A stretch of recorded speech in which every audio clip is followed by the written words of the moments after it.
Hey class, today we're going to continue on with chapter 5 and we've been working with the axial skeleton. As you remember, the axial skeleton consists of 3 parts. The first part is the skull, which we covered in the last week of school. Now we're going to move on to the vertebral column and then we'll eventually hit the thoracic cage. So today we're going to focus on this idea of the vertebral column, also called the spine. The vertebral column provides axial support, so it's going to extend all the way from the skull all the way to the pelvis. It's going to support our head, our thoracic cavity, and even down in our abdominal cavity. The vertebral column's function is it surrounds and also protects the spinal cord as well. Now, before birth, the spine consists of 33 separate bones called vertebrae. Eventually, 9 are going to end up fusing. As an adult, your spine consists of 26 vertebral bones, and these are separated by something called intervertebral discs. Now, the definition of an intervertebral disc are these are pads of flexible cartilage, and specifically the type of cartilage that is in between intervertebral discs is fibrocartilage that we talked about when we went through the tissue section. The whole function of this fibrocartilage is to cushion vertebrae, and they help also to absorb any shock that is occurring whenever you're walking or running. It also allows your spine to be pretty flexible as well. Of these 26 vertebral bones, like we stated in the last slide, they are separated by intervertebral discs, but they can be divided into different regions of your spine. The first 7 vertebral bones are called cervical vertebrae, and if we remember what cervical means for our A&P terms, that means that's in your neck. The next 12 after that are called thoracic vertebrae, and these are going to be in your chest region. And then the last 5 are lumbar vertebrae, and these are going to be associated with your lower back. There's a cool little hack that helps you remember the number. And so 7 is typically when you eat breakfast, 12 is when you eat lunch, and then 5 is when you eat dinner.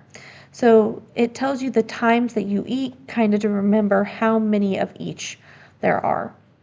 Now underneath the lumbar vertebrae, there is the sacrum.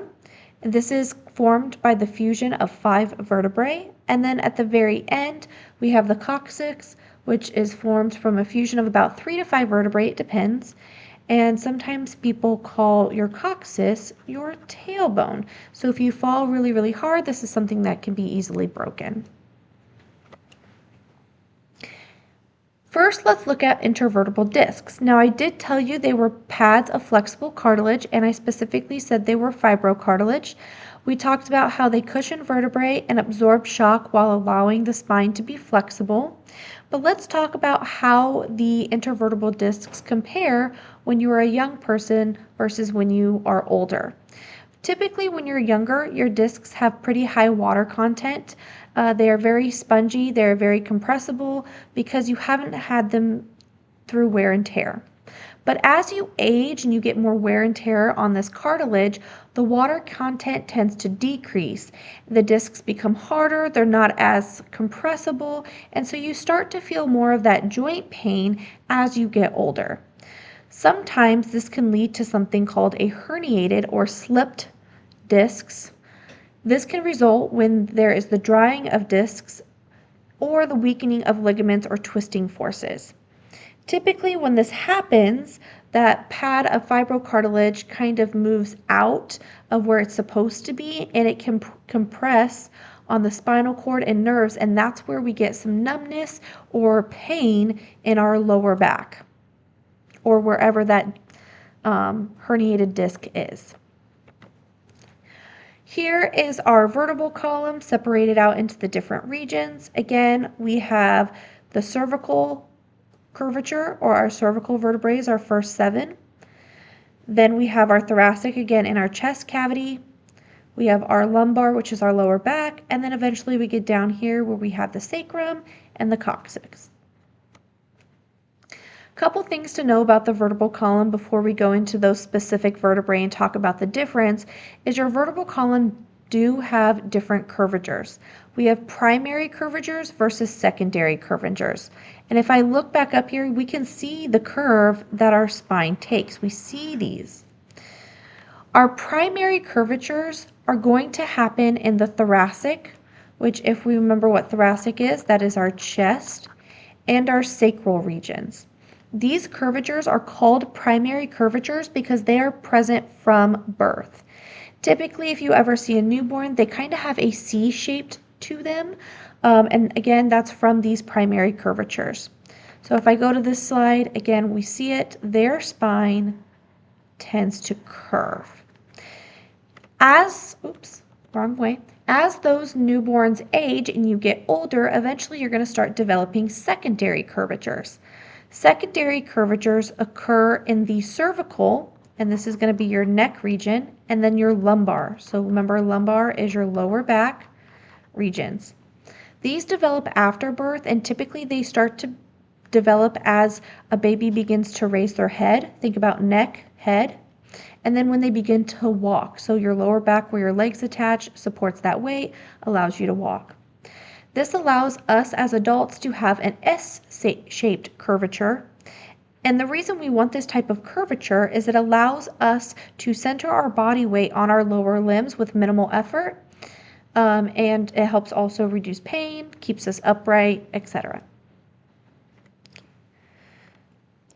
However, sometimes the vertebral column doesn't grow the way that we want to or develop in the way that is what we deem as the primary way. When you go to the doctor, they tend to do a spine check to check for any abnormal spinal curvatures. Common homeostatic imbalances that are diagnosed are scoliosis. Picture A is an example of scoliosis. We see here that the back tends to curve, and this is not the way we want our S vertebrae to curve. The other one is kyphosis, and that is also known as dowager's hump. It's been brought up, I believe, in our skeletal system part 1 chapter. We get a little hump up here. And then lordosis, this is where we kind of bend forward a lot. Some of these may be congenital, which means you are born with this. Others can result from diseases, poor posture, unequal muscle pull on spine, or injury. The most common one that I'm seeing a lot right now is kyphosis, this little hump in the back of your neck, and a lot of that's due to poor posture. When you look down at your phone, you are causing your spine to grow in an abnormal way. Now that we've gone through the curvatures, let's talk about parts of a vertebrae. And when we talk about these parts of a vertebrae, it'll eventually allow us to distinguish between cervical, thoracic, and lumbar vertebrae. So I'm going to flip between this slide, which has the definitions, to the slide that has the pictures, so that you kind of have an image to associate these definitions with. The first part of a typical vertebrae is called the body. Sometimes we call this the centrum. This is the disc-like weight-bearing part of the vertebrae. So if I were bringing up a picture, my body right here is this area. And this is where we're going to get the majority of the weight or the brunt of the force that's happening on vertebrae. Next to are vertebral arch and the vertebral foramen. The vertebral arch encloses the nerve cord, or we call the spinal cord, and it forms from the joining of the posterior extensions.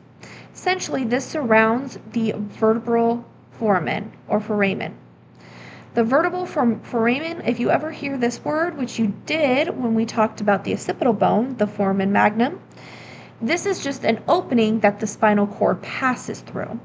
So if we go back to our picture here, our vertebral foramen or foramen, right here is our hole, and then our vertebral arch is basically what's going around that hole.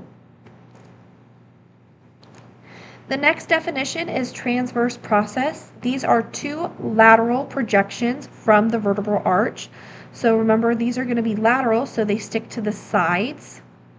And these are going to become very important, especially when we talk about thoracic vertebrae, because these provide an articulation point. And if you don't know what an articulation point is, it's just a joint for where the ribs and the vertebrae meet. It also allows for muscle attachment as well. If we go up here, we have our vertebral arch. The two lateral projections is right here and right here. Those are our transverse processes. Again, this is where our ribs are going to attach to our vertebrae. The other two processes are the spinous process. This is a single projection arising from the posterior. So this is going to be the back half of the vertebral arch. This is where we see a lot of other muscles and ligaments attached that allows us to turn our spinal cord. And then we have the superior and inferior articular processes. These are paired projections that are lateral to the vertebral foramen or foramen. And this allows the vertebrae to form joints with adjacent vertebrae. So how does your cervical vertebrae number 1 attach to cervical vertebrae number 2? So the vertebrae in different regions of the spine are going to have slightly different structural characteristics based on their function that they need to be able to do. So here, if we look at this picture, our posterior side right here, our spinous process. And then here we have our superior articular process here and here. So now that we kind of went over the average vertebrae, what they look like, let's talk about the different types and how these structures that we just discussed differ between cervical versus thoracic versus lumbar vertebrae. Cervical vertebrae are going to be the first 7 that form the neck region. Like we said, 7 when you eat breakfast. The first 2 vertebrae are going to be slightly different because of the functions that they form, and those first 2 cervical vertebrae are going to be the atlas and the axis. The atlas, the distinction between this one is it has no body. Instead, it contains large depressions on the atlas in order to connect to the occipital condyles of the skull. So the occipital condyles was a structure that we talked about with the on the occipital part of the bone of the skull. Again, this is where your skull sits on your spine.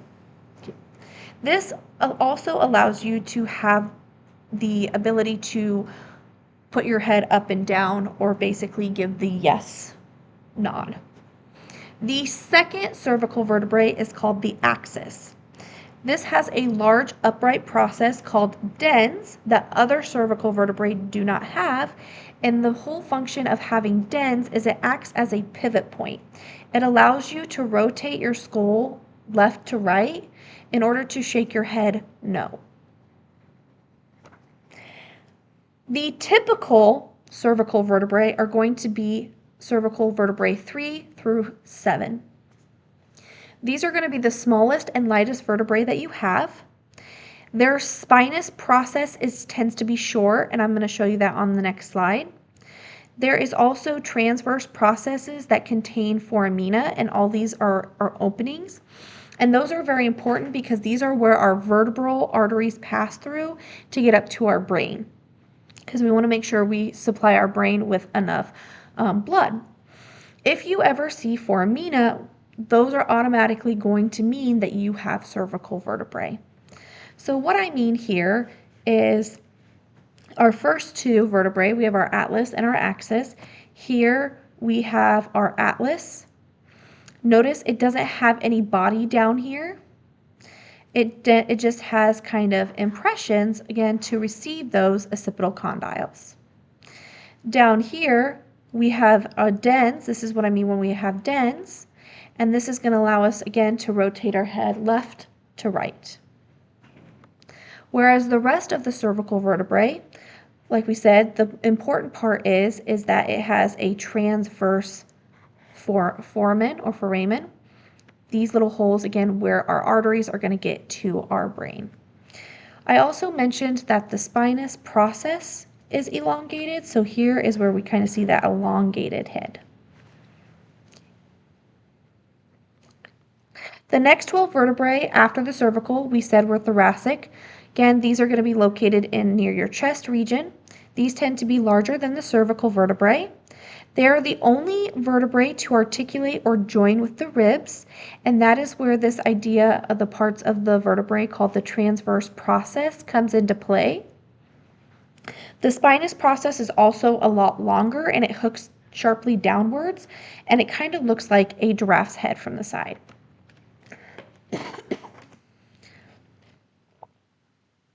So notice here, the transverse process do not have holes or foramina in it because those vertebral arteries do not have to pass through this part since it's in your chest.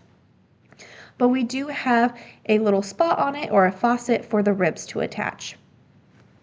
Down here, the spinous process, I just want to bring that up. Notice that it curves more downward and longer than cervical vertebrae. Next, we have lumbar vertebrae. These are the next 5. So think about dinner time when you eat. These are very massive. They are very block-like. They have a huge, huge body. Their spinous process tends to be short or hatchet-shaped. They say it kind of looks like a moose head from the side view. These are going to be the sturdiest vertebrae due to how much stress is put on them. So these have a massive, huge body. Again, if we look at it, we have a very block-like moose head spinous process. The last two are the sacrum and the coccyx. Like we said, the sacrum is formed from a fusion of 5 vertebrae. These are going to superiorly connect with the lumbar vertebrae. So remember,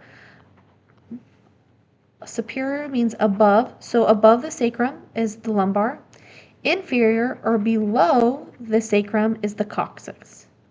Sacrums tend to be very wing-like and they have something called an ala. And in the sacrum, this articulates laterally or to the sides with the hip bone. It forms something called the sacroiliac joint. So again, where the sacrum meets the iliac bone of the hip. These form the posterior walls of your pelvis. The coccyx forms from the fusion of 3 to 5 tiny irregularly shaped vertebrae. We also call this the tailbone. This is a remnant of the tail that other vertebrate animals have, but we've lost this through evolution. So if we look here, this top part right here is our sacrum. Again, we have ala, which is our flaring sides here. That's going to articulate with the rest of our pelvis. And then down here we have our coccyx or tailbone. And that's the end of today's lesson. If you have any questions, please make sure you ask, and I hope you guys have a great day.